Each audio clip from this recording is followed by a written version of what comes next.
Assalamualaikum warahmatullahi wabarakatuh.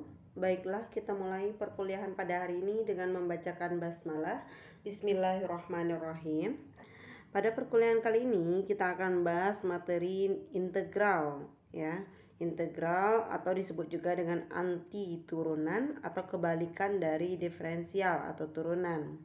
Nah, di sini ya kita akan bahas dari awal ya, apa itu integral dan penerapannya. Nah, integral atau disebut juga dengan kalkulus integral dikenalkan dua macam pengertiannya, yaitu integral tak tentu dan integral tentu.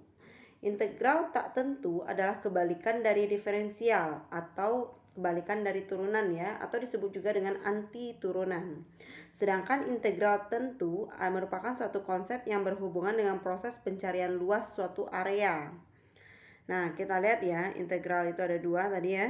Nah, yang pertama integral tak tentu. Mengintegralkan suatu fungsi turunan fx. Jadi, mengintegralkan suatu fungsi turunan fx berarti adalah mencari integral atau turunan antinya, yaitu fx, f-nya huruf besar. Ya, bentuk umum integral dari fx ya, f-nya fx turunan fungsi turunan ya. Itu merupakan integral dari fx dx. Nah, nanti integral dari fx dx ini menghasilkan sebuah fungsi baru ya, disebut dengan fx-nya, f-nya huruf besar.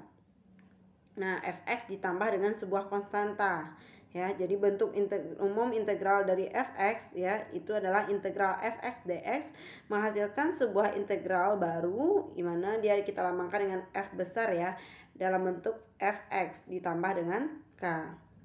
Nah, di sini di mana k sembarang konstanta yang nilainya tidak tentu. Nah, tanda untuk integral ini bentuk tandanya ya. Nah, dx adalah diferensial ya dari fx. Nah, fx disebut dengan integran ya. Jadi fungsi f yang akan kita integralkan itu disebut dengan integran ya. Fx tambah k merupakan fungsi asli. Nah, jika suatu fungsi asal dilambangkan dengan fx huruf besar ya, dan fungsi turunannya dengan fx kecil, maka untuk fungsi asal fx sama dengan x kuadrat tambah 5, maka turunannya adalah 2x. Nah, kita udah pelajari sebelumnya, turunan dari x kuadrat itu adalah 2x, turunan dari 5 itu adalah 0. Jadi kita punya fungsi turunan adalah 2x di sini. Nah, jika fungsi turunan fx diintegralkan, berarti integral dari 2x dx ya. Nah, atau integral dari fx dx itu menghasilkan fx tambah k. Maka nanti hasil integralnya itu adalah x kuadrat ditambah k ya. Nah, itu dia tadi jika kita punya turunan fx ya, maka kalau kita integralkan dia akan kembali ke sini ya, dimana k-nya tidak kita ketahui, 5-nya tidak ketahui, berarti tinggal x kuadrat tambah k saja. Nah, dari mana asalnya itu? Ini dia, kita pelajari dulu kaidah-kaidah integral tak tentu ya. Kaidah integral tak tentu yang pertama yaitu formula pangkat. Jika integral x pangkat n dx ya, jika integral dari x pangkat n dx itu adalah x pangkat n tambah 1 per n tambah 1 tambah k, di mana n tidak sama dengan negatif 1 ya. Di integral dari x pangkat n itu adalah x pangkat n tambah 1 per n tambah 1 ditambah dengan k. Ada juga kalau di SMA dulu ya, jika integral dari x pangkat n itu bisa juga jadinya 1 per n tambah 1 x pangkat n tambah 1 tambah k ya. Beda-beda ya, tapi ini sama juga maknanya ya. Jadi x pangkat n tambah 1 per n tambah 1 tambah dengan k. Nah, kita lanjutkan dengan contoh ya. Contohnya integral dari 4 dx ya. 4 dx itu artinya 4 dikali x pangkat 0 ya. X pangkat 0 kan gitu sebenarnya. Jika x pangkat 0 itu kan 1 ya. 4 kali 1 itu 4 ya. Jadi integral dari 4 dx itu adalah 4 kali x pangkat n-nya kan 0 ya. 0 tambah 1. Jadi n-nya 0, dari x-nya x pangkat 0 tadi ya. Jadi 4 kali x pangkat 0. X pangkat 0 1. Berarti integralnya itu adalah 4-nya tetap kita tulis, kemudian x pangkat N-nya 0 tadi, berarti 0 tambah 1 per 0 tambah 1. Jadinya tambah dengan K, sebuah konstanta. X pangkat 0 tambah 1 jadinya X, berarti tinggal 4X. 0 tambah 1 itu adalah 1, berarti 4X tambah K. Jadi kita dapatkan bahwa integral dari 4dx itu adalah 4X tambah K. Nah, kita dapat buktikan bahwa jika kita turunkan 4X tambah K ini ya, jika kita turunkan 4X tambah K ini jadinya adalah 4. Turunan dari 4X itu adalah 4, turunan dari konstanta itu adalah 0. Jadi integral dari 4dx itu adalah 4X tambah K. Terbukti ya. Nah, kita lanjutkan ya. Jadi kalau kita punya integral dari 3dx itu berapa ini ya? Itu adalah 3X tambah K. Integral dari 5X itu adalah 5X tambah K ya. Kita lanjutkan. Kaidah formula logaritmanya. Nah, itu adalah integral dari 1 per X dx ya. Jadi ini adalah integral dari 1 per X dx itu adalah ln X tambah C. Jadi logaritma natural X tambah K ya. Jadi integral dari 3 per X dx itu adalah 3 ln X tambah K. Jadi kita bisa jadi kalau diturunkan 3 ln X tambah K itu adalah 3 ln X, turunannya adalah 3 per X ya. Kemudian turunan K itu adalah 0 ya. Itu sekilas saja kita bahas karena yang kita butuhkan nanti yang tadi ya, formula dari pangkat tadi. Nah, kita lanjutkan formula eksponensial ya. Formula eksponensial di sini integral eksponensial e pangkat x dx ya. Itu integralnya itu adalah e pangkat x tambah k. Kemudian ini ada kesalahan sedikit ya. Integral dari e pangkat u ya. Integral dari e pangkat u sebenarnya du ya. Jadi itu adalah nilainya adalah e pangkat u ditambah dengan k. E pangkat u tambah k ya. Nah, ini juga sekilas kita bahas, tapi kita lihat contohnya juga sedikit ya. Integral dari e pangkat 2 ya. Integral dari e pangkat 2 dx ya. Nah, seperti tadi ya, berarti kita tetap turunannya, berarti integral dari e pangkat x dx itu adalah e pangkat x tambah k. Berarti tetap e pangkat 2 tambah k ya. Nah, kita x tambah 2 di sini ya. X tambah 2 sebenarnya. Nah, kita lanjutkan ya. Ini juga sekilas kita bahas karena kita butuhkan nanti itu adalah formula kaidah formula bilang berpangkatnya ya. Nah, ini dia formula penjumlahan ya. Jika fx ya, integral dari fx di sini ya. Fx ya, fx di sini ya. Ditambah dengan gx dx itu adalah integral dari fx dx ditambah integral gx dx. Jadi kalau ada fungsi, ada dua fungsi, berarti kita integralkan satu-satu fungsinya. Sama dengan ini ya. Contoh, integral dari 3x kuadrat dikurang 10x dx. Ya, berarti ada 3x kuadrat dan negatif 10x. Berarti kita integralkan dulu 3x kuadrat ya. 3x kuadrat sama dengan yang tadi ya. Integral dari 3x kuadrat berapa ya? 3 dikali, kan tadi ya, 3 dikali x pangkat 2. Pangkat 2 berarti 2 tambah 1 per 2 tambah 1 ya. Berarti 3x pangkat 3 per 3 ya. 3 dengan 3 ini habis, jadi tinggal x pangkat 3 saja. Jadi integral dari 3x kuadrat itu adalah x pangkat 3. Kemudian integral dari negatif 10x ya. Negatif 10x, negatif 10 pangkat 10x ya. Itu adalah integralnya apa? Terhadap dx di sini ya, terhadap dx. Nah, itu berapa integralnya? Itu adalah negatif 10 pangkat x 1 tambah 1 ya. 1 tambah 1 berarti 2 dibagi dengan 1 tambah 1 2. Berarti ininya negatif 10 bagi 2 5 ya, negatif 5x kuadrat. Nah, itu dia.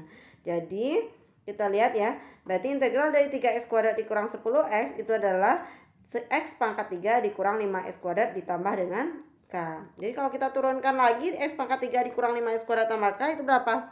Turunannya 3x kuadrat dikurang 10x. Turunan k itu adalah 0 ya.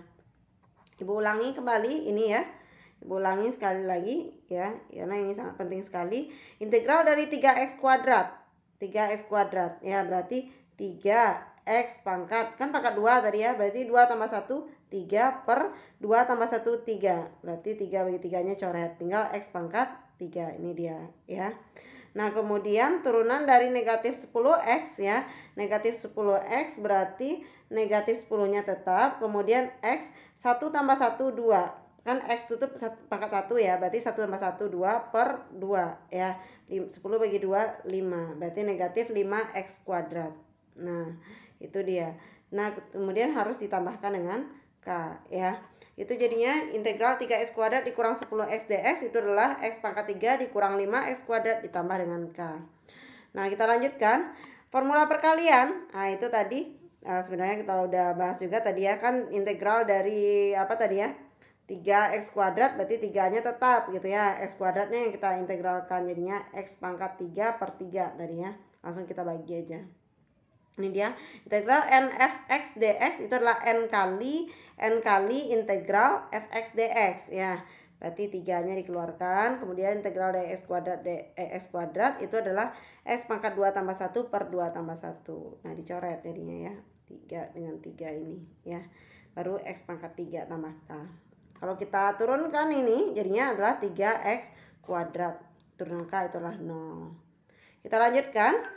Kalau jika dia berbentuk kaidahnya berbentuk formula substitusi ya, misalkan integral fu du ya. Jadi fu du per dx dikali dx ya. Ininya fu du ya. Nah, itu kita gunakan substitusi. Ini dia contohnya. Integral dari x tambah 3 per x kuadrat tambah 6x dx. Nah, kita misalkan x kuadrat tambah 6x itu adalah u. Jadi pangkat tertinggi yang paling banyak pangkatnya itu adalah u ya, kita misalkan. Berarti x kuadrat tambah 6x. Kalau kita turunkan u itu terhadap x berapa ini ya? Turunannya adalah 2x ditambah 6 ya. Nah, kita lanjutkan. Karena pembilangnya x tambah 3 ya. Berarti kalau kita bagi ini, kalau misalnya kita selesaikan, berarti du per dx, du dx ya sama dengan 2 kali x tambah 3 ya. Jadi ini 2x tambah 6 ini bisa kita tulis 2 kali x tambah 3 ya. 2 kali x tambah 3 jadinya adalah kalau pindahkan berarti x tambah 3 saja berapa ini ya? Setengah. 2 ini pindah ke sini jadinya setengah. Itu makanya setengah di sini ya. Jadi makanya setengah di sana ya. Berarti setengah du dx ya. Nah, jadi kita lihatlah integral x tambah 3. X tambah 3 tadi apa ini? Setengah du dx per x kuadrat tambah 6x jadinya u ya dx. Nah, kita lanjutkan. Setengah dx dengan dx-nya coret ya. Berarti setengah du per u ya. U itu artinya jadi 1 per u ya. Kan jadinya 1 per u ya. 1 per 2 dikali integral dari 1 per u du. Integral dari 1 per u tadi apa? Ln u ya. Ln u ya. Jadi ingat lagi logaritma natural tadi ya. Ini ya integral dari 1 per x dx itu adalah ln x ya. Nah, kita lanjutkan. Berarti setengah kali integral dari 1 per u du. Berarti 1 per u itu adalah ln u. Berarti setengah ln u tambah k. Nah, kita substitusi lagi. U-nya tadi x kuadrat tambah 6x. Jadi adalah setengah ln x kuadrat tambah 6x tambah k.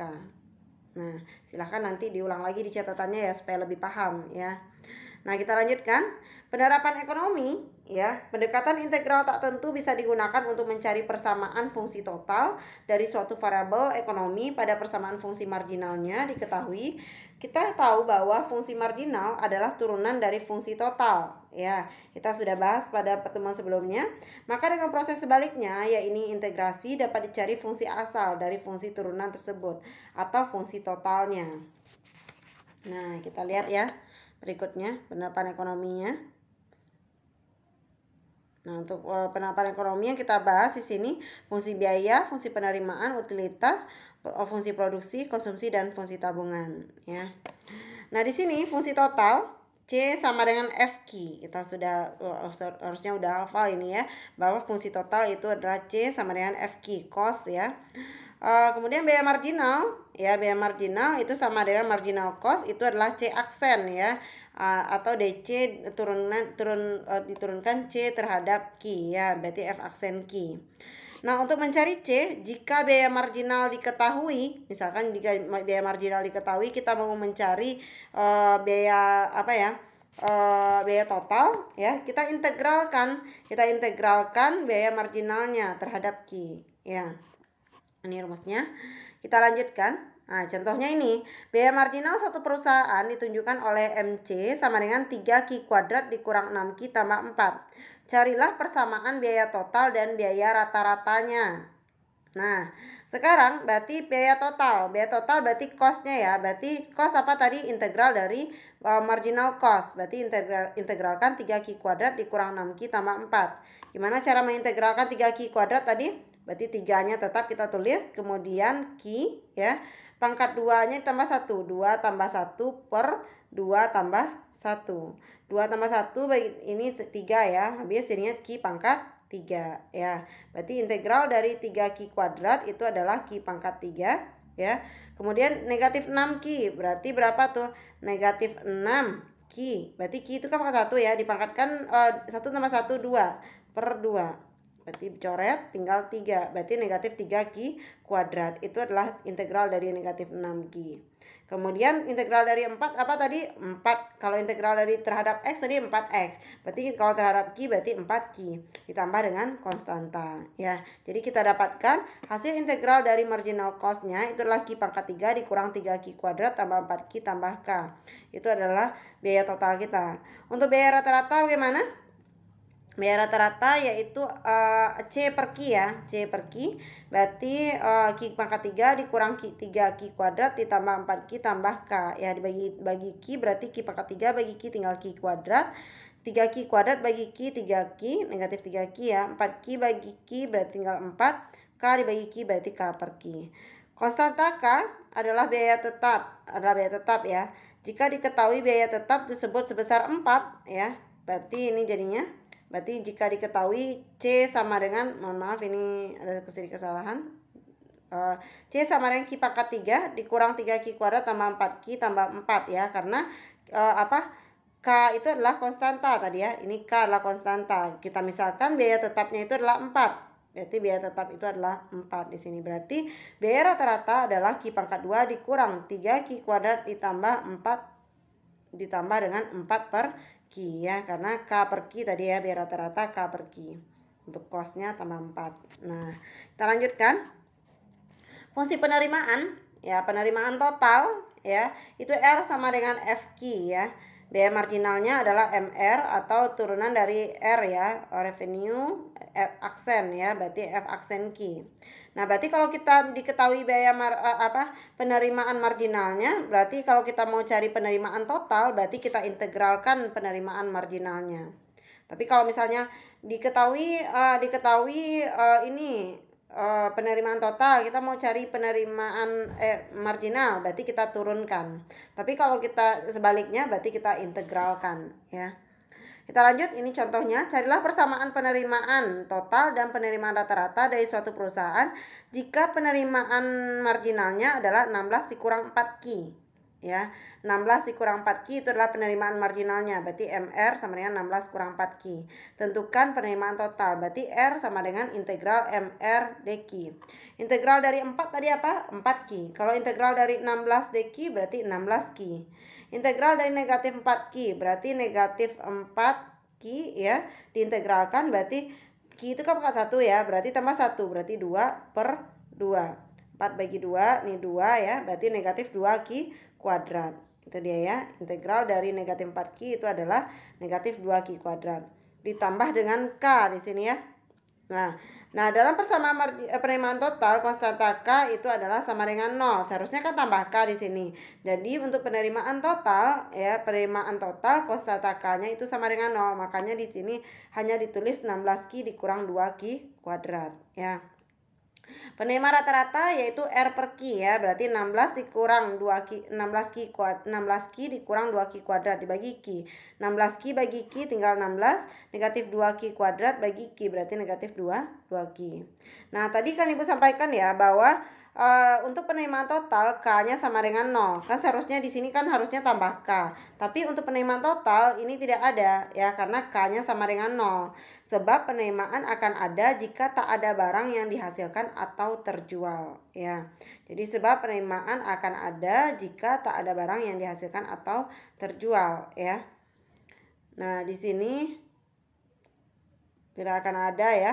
Jadi sebab penerimaan tidak akan ada jika tidak ada barang yang dihasilkan atau terjual ya. Tidak akan ada di sini, harusnya tidak akan ada ya. Jadi penerimaan tidak akan ada jika tidak ada barang yang dihasilkan atau terjual gitu ya.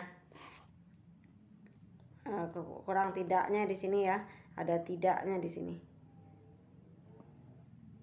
Jadi sebab penerimaan tidak akan ada jika tidak ada barang yang dihasilkan atau terjual ya. Makanya K-nya sama dengan 0 untuk penerimaan total. Kita lanjutkan fungsi utilitas ya. Fungsi utilitas. Nah, kita lanjutkan fungsi utilitas di sini. Utilitas total yaitu U sama dengan FQ, utilitas marginal MU. Utilitas total adalah integral dari utilitas marginal ya. Nah, di sini untuk utilitas ya, contohnya ya, U berarti sama dengan yang tadi ya, integral dari MU dq gitu ya. Jadi itu diintegralkan marginal utilitasnya. Nah, kita lihat ya, carilah persamaan utilitas total dari seorang konsumen jika utilitas marginal MU sama dengan 90 dikurang 10 Q ya. Nah, di sini berarti kita mau cari utilitas total ya. Berarti integral dari MU berarti integral dari 90 adalah 90 Q. Integral dari negatif 10 Q itu adalah negatif 10 Q pangkat 2 per 2. Berarti negatif 5 Q kuadrat ya. Seperti halnya produk total dan ada penerimaan total, di sini pun konstanta K sama dengan 0 ya. Jadi untuk utilitas K juga sama dengan 0. Sebab tidak akan ada kepuasan atau utilitas yang diperoleh seorang jika tidak ada barang yang dikonsumsi ya. Nah, kita lanjutkan berikutnya fungsi produksi. Produk total ya P sama dengan Fx, di mana P sama dengan keluaran ya. Produk marginal berarti produksi marginal, di sini MP ya. Produk totalnya ya adalah produk marginal ya. Produk marginal diintegralkan gitu ya. Jadi P sama dengan integral dari MP ya. Produk total ya. Jadi kita mau mencari produk total berarti integral dari produk marginalnya ya. Nah, di sini ya kita lihat contohnya. Produk marginal sebuah perusahaan dicerminkan oleh MP sama dengan 18X dikurang 3X kuadrat. Tentukanlah persamaan produk total dan produk rata-ratanya. Berarti integralkan ya. Integral 18X itu 18X ya. Dipangkatkan 2 per 2 ya. Jadi 18 bagi 2 itu 9. Berarti jadinya adalah 9X kuadrat ya untuk integral 18X. Negatif 3X kuadrat gimana mengintegralkannya? Berarti X kuadrat berarti jadinya pangkat 3 per 3 ya. Coret berarti negatif X pangkat 3 ya. Berarti integral dari 18X dikurang 3X kuadrat itu adalah 9X kuadrat dikurang X pangkat 3. Untuk produk rata-ratanya adalah P per X ya. Berarti 9X kuadrat per X itu adalah 9X. Negatif X pangkat 3 per X itu adalah negatif X kuadrat. Dalam persamaan produk total juga konstanta K sama dengan 0. Sebab tidak akan ada barang P yang dihasilkan jika tak ada bahan yang diolah atau yang digunakan. Fungsi konsumsi dan fungsi tabungan ya. Dalam ekonomi makro, konsumsi C dan tabungan S ya, SAF nyatakan fungsional terhadap pendapatan nasional Y ya. Kita sudah bahas sebelumnya ya bahwa cost itu adalah A tambah BY. Nah, untuk fungsi marginalnya itu adalah C aksen ya. Berarti di sini bukan biaya di sini lagi, berarti konsumsi C-nya di sini. Berarti A tambah BY ya. Berarti karena Y sama dengan C tambah S ya, berarti pendapatan nasional itu adalah konsumsi ditambah dengan yang disimpan, ditabung gitu ya. Berarti untuk tabungan adalah negatif A ditambah dengan 1 dikurang BY ya. Nah, berarti marginalnya ya itu sama dengan 1 kurang B ya, S aksen. Nah, ini dia. Berarti kalau kita mau mencari fungsi konsumsi itu adalah integral dari fungsi marginalnya ya, marginal dari pendapatan nasionalnya ya, pendapatannya. Nah, kemudian ini integral dari MPC DY ya. Kita kemarin juga sudah bahas ya, sama dengan FY, K itu sama dengan A ya. Kemudian S itu adalah supply-nya ya, save-nya ya, save-nya tabungannya, yaitu integral dari marginalnya terhadap DY itu adalah sama dengan GY tambah K, di mana K-nya sama dengan negatif A. Konstanta pada fungsi konsumsi dan fungsi tabungan masing-masing adalah autonomous consumption dan autonomous saving ya. Jadi A ini disebut dengan, berarti A ini disebut dengan autonomous consumption, dan yang negatif A disebut dengan autonomous saving ya, yaitu tabungan. Kita lanjut untuk contoh ya. Carilah fungsi konsumsi dan fungsi tabungan masyarakat sebuah negara jika diketahui autonomous consumption-nya atau A-nya itulah 30 miliar, di mana MPC-nya sama dengan 0,8 ya. Berarti kalau kita konsumsinya berarti integral dari 0,8 adalah 0,8 Y ditambah KA-nya itu adalah kan K tadi ya, kalau diintegralkan berarti misalnya 0,8 0,8 diintegralkan terhadap X berarti 0,8 X. Kalau ini terhadap Y berarti 0,8 Y ditambah dengan K. K-nya itu adalah A sebesar A tadi ya, berarti 30 miliar. Sedangkan savingnya itu adalah 0,2 Y ya. Berarti kalau konsumsinya 0,8 berarti savingnya adalah 1 kurang 0,8 berarti 0,2. 0,2 Y dikurang 30 miliar. Berarti saving itu adalah Y dikurang C ya. Nah, itu kita dapatkan 0,2 Y dikurang 30 miliar ya. Itu kalau kita cari satu-satu boleh, atau pakai ini ya, pakai Y dikurang C saja.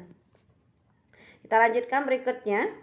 Integral tentu ya, atau disebut dengan integral tertentu. Integral tertentu adalah integral dari suatu fungsi yang nilai-nilai variabel bebasnya memiliki batas-batas tertentu. Dalam integral tak tentu kita temukan bahwa integral dari fx dx itu adalah fx tambah k ya. Itu juga sudah kita bahas tadi ya.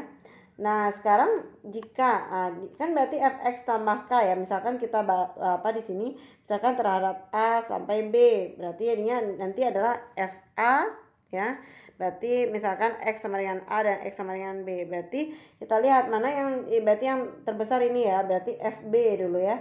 Berarti FB tambah K dikurang FA tambah K. Jadinya adalah FB dikurang FA. Ya, jadi kita substitusi nanti nilai X-nya.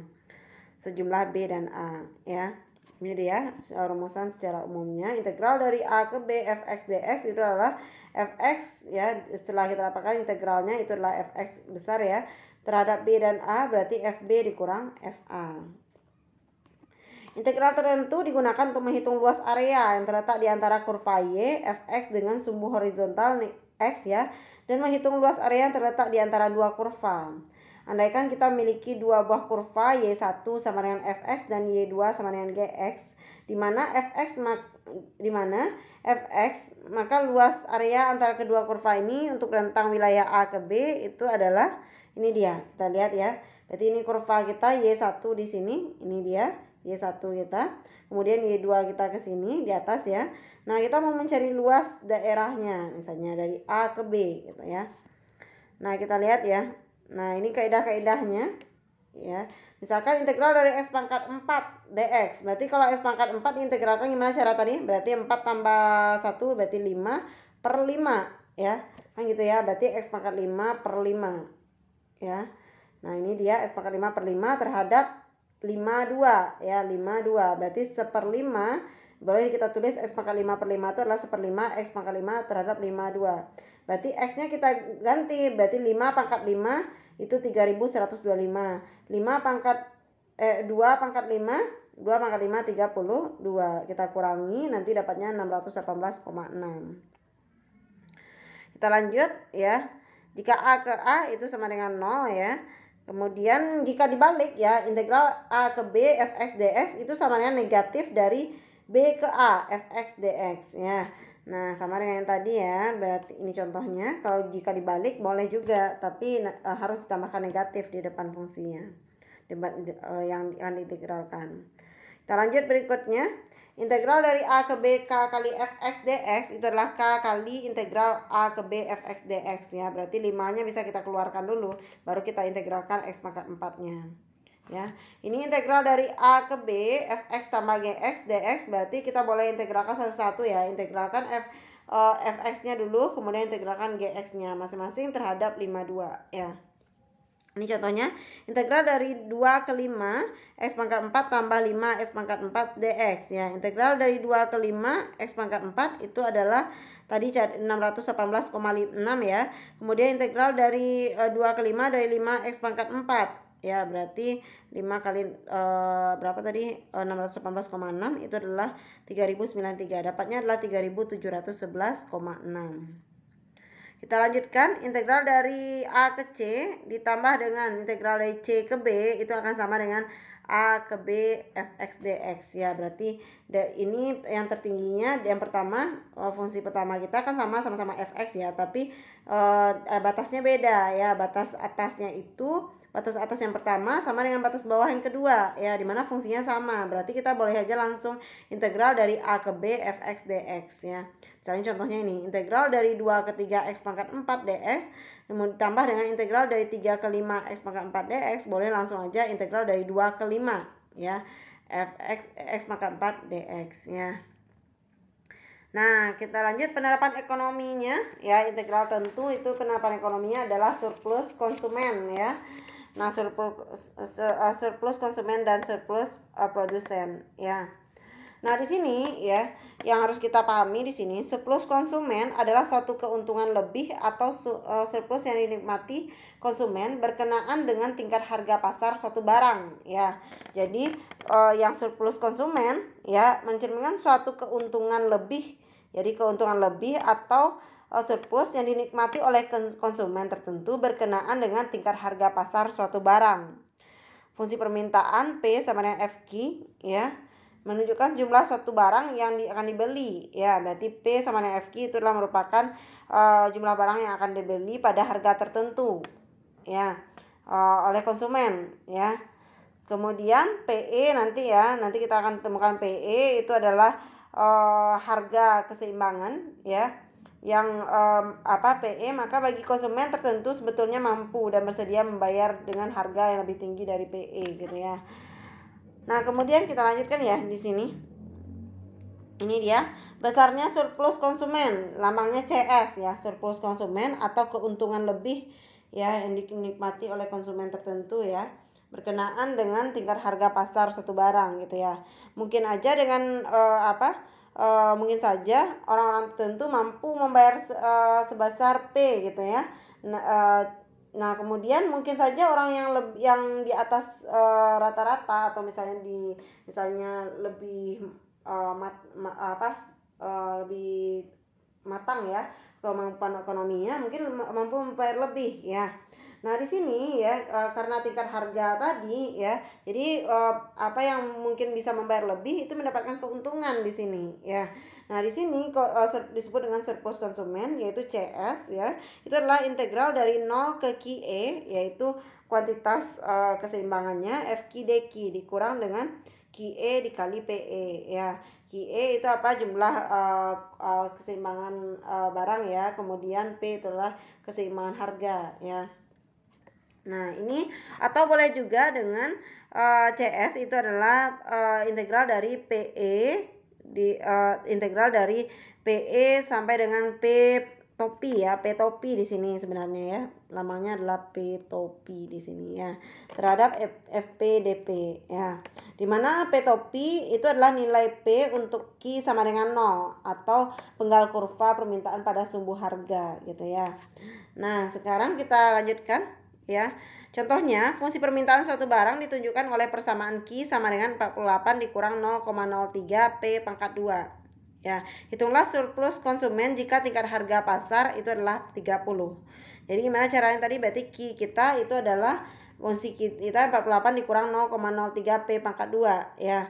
Jika Q sama dengan 0 ya. Jika Q sama dengan 0, maka P-nya berapa? Jadi tadi ada P topi ya. Ada P topi. P topi itu apa tadi? Yaitu nilai P untuk Q sama dengan 0 ya. Jadi P topi itulah nilai P saat Q sama dengan 0. Kalau kita ganti Q sama dengan 0 di sini ya, maka kita dapatkan jadinya P P sama dengan 40. Kita lihat ya. Berarti 0, berarti 48 pindah ruas jadi negatif 48 sama dengan negatif 0,03 P pangkat 2 ya. Berarti kalau kita dapatkan di sini ya, dapatkan P-nya sama dengan 40. Kalau kita cari ya, berarti Ibu coba ya pahami ya. Berarti Q-nya ganti 0. Berarti 0 sama dengan 48 dikurang 0,03 P pangkat 2 ya.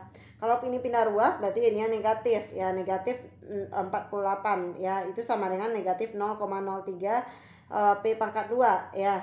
Nanti kita dapatkan di sini negatif 48 dibagi dengan negatif 0,03, kita dapatkan itu adalah P pangkat 2 ya. Berarti 48 bagi 0,03 berapa? 16 ya, 1600 ya, 1600 diakarkan berarti P kuadrat 1600, berarti P sama dengan 40. Berarti P nya sama dengan 40 ya. P topi 40. Berarti surplus konsumennya itu adalah integral dari PE sampai P topi ya.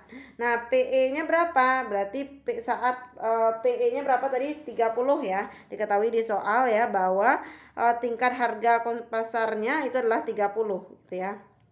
Berarti integral dari 30 sampai 40 dari 48 dikurang 0,03 P pangkat 2 DP ya. Berarti 48 diintegralkan dapatnya 48 P. Negatif 0,03 berarti negatif 0,03 P pangkat 2 diintegralkan berarti jadinya pangkat 3 per 3 ya. Ini bagi ini berarti negatif 0,01 P pangkat 3 ya. Nah, kemudian terhadap 40 30. Berarti kita ganti P-nya itu nilai 40 pertama ya, dikurang dengan kemudian masukkan nilai 30 ke sini ya. Kita dapatkan 48 kali 40 dikurang 0,01 kali 40 pangkat 3 ya. Ini dapatnya 48 kali 40 1920. 0,01 kali 40 pangkat 3 dapatnya 640 ya. Kita cari 40 pangkat 3 dulu baru kali 0,01 ya. Dikurang dengan 48 kali 30 sama dengan 1440. 30 pangkat 3 itu adalah 9000 dikali 0,01 9000. 30 pangkat 3 27.000 ya. Dikali 0,01 dapatnya 270. Nah, kalau kita kurangi ya, ini dikurang ini ya dapatnya 110. Jadi surplus konsumen kita adalah 110. Untuk surplus produsen lagi. Untuk surplus produsen bagaimana? Ini dia yaitu keuntungan yang dinikmati oleh produsen berkenaan dengan tingkat harga pasar dari barang yang ditawarkan ya. Nah, misalkan P itu menunjukkan jumlah suatu barang yang akan dijual oleh produsen pada tingkat harga tertentu.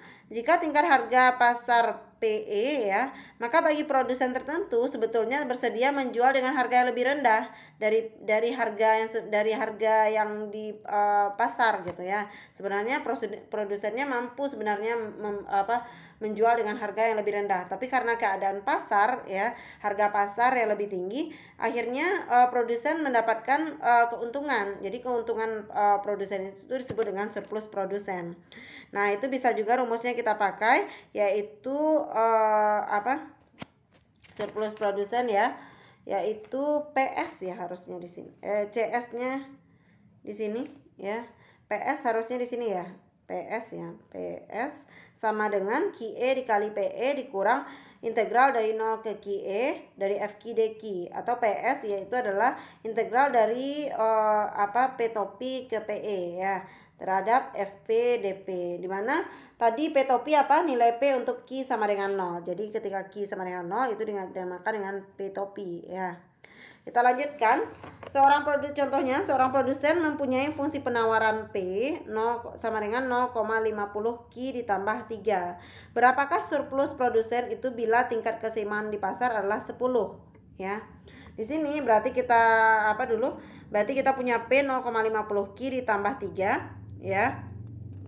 Berarti kalau Q-nya berarti negatif 6 tambah 2P. Dari mana dapatnya itu? Kalau mau pasti ada pertanyaan nanti ya. Kita bisa jadinya P setengah ya. P sama dengan 0,5 itu kan setengah ya. Setengah ditambah 3 ya. Untuk setengah Q ya. Maaf. setengah Q 0,5 Q ya, berarti setengah Q ditambah 3. Supaya bisa kita sederhanakan di sini, kita mau cari Q misalnya, berarti P kurang 3 sama dengan setengah Q ya, setengah Q. Bisa kita kali silang, 2-nya 2P dikurang 6 sama dengan Q. Berarti Q sama dengan negatif 6 ditambah 2P.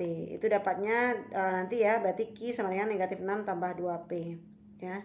Jadi kita pindah ruas dulu, Q-nya itu jadikan 0,5 Q jadikan setengah Q ya. Kemudian dipindah ruaskan, kemudian dikali 2. Berarti dapatnya Q sama dengan negatif 6 tambah 2P ya. Saat P sama dengan 0, berarti Q sama dengan negatif 6 ya. Kemudian saat Q sama dengan 0, maka P sama dengan 3 ya. Jadi saat Q sama dengan 0, P sama dengan 3, artinya P sama itu disebut dengan P topi ya. Jadi P topi kita adalah P sama dengan 3. Kenapa? Yaitu dengan keadaan Q sama dengan 0 ya. Yang P topi itu tadi apa? Nilai P saat Q sama dengan 0. Berarti P sama dengan 3 itulah P topi kita. Dari mana kita dapatkan P sama dengan 0 ya? Ibu ulang lagi, mungkin ada yang ragu juga. Berarti Q kan tadi Q kita dapatkan negatif 6 tambah 2P.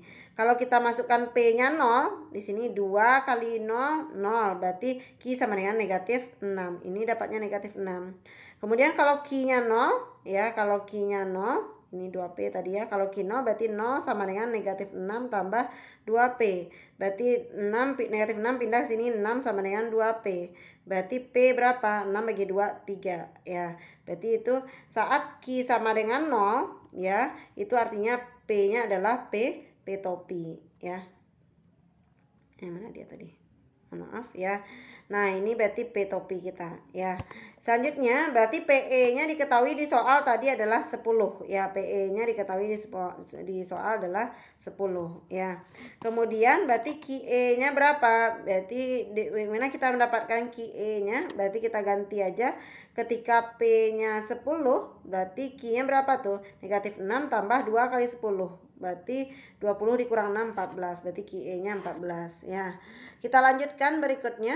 Berarti surplus produsennya apa tadi rumusnya? PS ya. PS itu sama dengan QE dikali PE dikurang integral dari 0 ke QE FQ dQ ya. Berarti ini QE-nya 14 dikali PE-nya 10 dikurang integral 0 sampai dengan QE-nya 14, 0,5 Q ditambah 3 dQ ya. Nah, kita integralkan seperti tadi lagi ya. Mengintegralkan 14 kali 10, 140.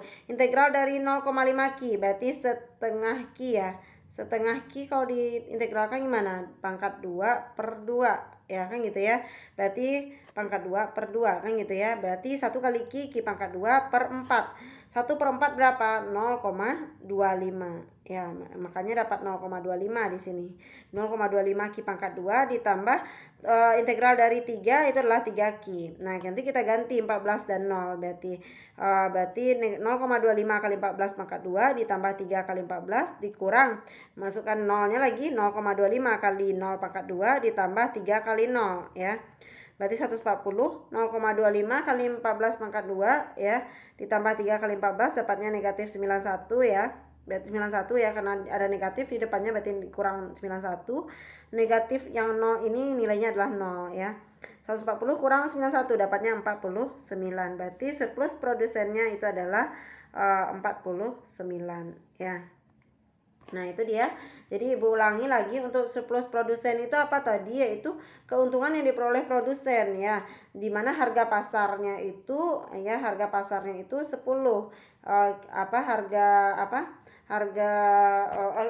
Jumlah kuantiti barangnya itu adalah di pasar itu ada 14 ya.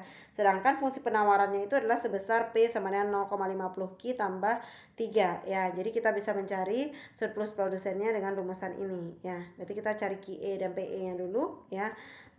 QE dan PE itu di mana kita dapatkan? PE diketahui di soal. Untuk mencari QE-nya berarti kita substitusi P-nya itu tadi ke rumusan Q-nya ya. Kemudian baru kita masukkan ke rumusan ini. Dapatlah 49 sebagai surplus produsennya. Nah, jika ada pertanyaan silahkan ya, boleh bertanya di grup jika saudara masih kurang paham ya. Untuk latihan pada kali ini ya, silahkan dikerjakan ya. Boleh dikumpulkan paling lambat hari ini ya, jam 6 ya, jam 6 sore ini gitu ya. Untuk kelas A ya, untuk atau secara total saja, berarti paling lambatnya jam 12 malam ya, 00 ya, 00 pada hari ini gitu ya. Jadi untuk semua kelas ya, berarti kelas A, B dan C gitu ya. Untuk materi ini cukup Ibu rasa ya. Jika ada pertanyaan silahkan ya, silahkan bertanya di grup ya. Untuk tugasnya nanti Ibu berikan linknya dan silahkan kerjakan di double folio dan dijadikan PDF ya. Oke, assalamualaikum warahmatullahi wabarakatuh.